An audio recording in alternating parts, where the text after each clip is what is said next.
నమస్కారం. యూనిట్ ఇన్ఛార్జీలందరికీ విజ్ఞప్తి, అదేవిధంగా బూత్ ఇన్ఛార్జీలందరికీ విజ్ఞప్తి.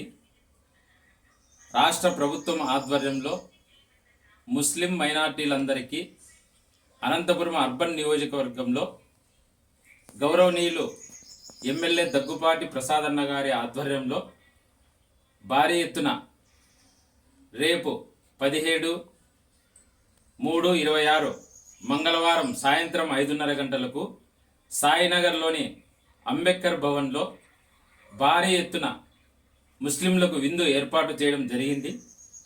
ఈ కార్యక్రమానికి మీ డివిజన్స్లో ఉన్నటువంటి ముస్లిం మైనార్టీ సోదరులందరికీ ఆహ్వానించండి. పెద్ద ఎత్తున అక్కడికి ముస్లిం సోదరులను తరలించాలని, మీ డివిజన్స్లో ఉన్నటువంటి ప్రతి ఒక్క ముస్లిం మైనార్టీ సోదరు ఇంటి దగ్గరికి వెళ్ళి వారిని ఆ విందు కార్యక్రమానికి ఆహ్వానించాలని మిమ్మల్ని అందరినీ కోరుచున్నాను.